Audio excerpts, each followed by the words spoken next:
Y a la muerte la he visto en muchos sitios también. Y es jodida, porque me ha guiñado el ojo y todo, ¿sabes? Sí. A mí qué me importa, que me pregunten de arte. Yo no quiero saber nada de arte. El artista ha sido vencido ya por la sociedad. El artista hoy está domesticado, totalmente domesticado. Es un adorno, sirve para adornar. Esto sirve para adornar, ¿qué coño va a servir para adornar? Es para crear hombre. Una vez creado el hombre, ¿para qué quiere estas mierdas? Yo quiero ser pájaro. La poesía es para volar. Y me estás volando, subiendo a Dios, ya te quedas en aire, en viento. Gaur 10 urte hil zen Jorge Oteiza, eta Hutsune hitzak esangura berezia izaten jarraitzen du. Artista konplexua zen, baina Pilar Insausti, nola laburtu daiteke haren artearen kontzeptua?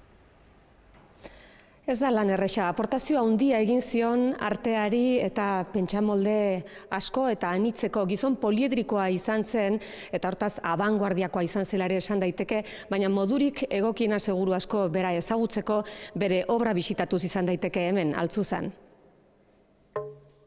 Berealdikoa, histrionikoa, polemikoa, borrokalaria, bizizalea, hutsaren bila abiatu eta hor espazio metafisiko eta espirituala eraiki zuen. Horra heldutakoan, eskulturgintzaren bidea amaitutzat jo eta beste arlo batzuetan murgildu zen bere sormenari leku egiteko.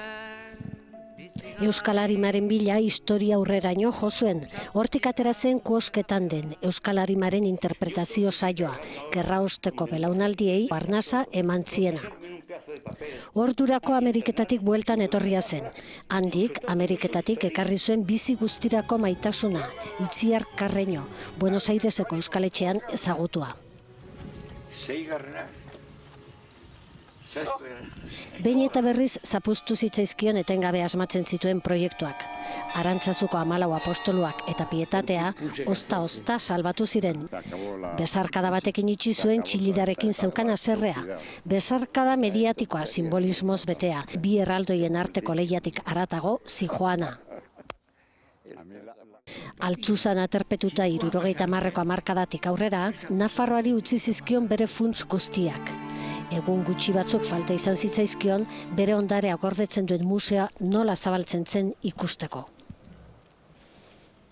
Aukera hori ez zuen izan, baina bere gustora eraiki zen museo hau hemen 3000 obratik gora daude, tamaina txikikoak, eta obraren tamainarekin zerikusia duen zerbait esan digu fundazioko zuzendariak. Bere esanetan, benetan edukia da garrantzizkoa, ez hainbeste tamaina, batez ere Oteiza bezalako artista handi baten kasuan. Es tan fantástico que un artista legue todo su trabajo, un trabajo muy longevo en el tiempo y de tal calidad, se lo legue tan generosamente a una comunidad. Jorge Oteiza agortzen ez den iturri horietako bat da, eta hori gaur egun ederki erakusten duena Arte Ederretako fakultatea da Bilbon. Ura berritu zutenetik eta fakultate bihurtu zenetik hartu du eta izan du eraginik Oteizarenik ere. Berak proposatu zuen teknologiaren garrantzia eta kaso egin zioten. Arte Ederren fakultatean egunero aipatzen da Jorge Oteizaren izena irakaskuntza, ikerketa edo sorkuntza gaien inguruan.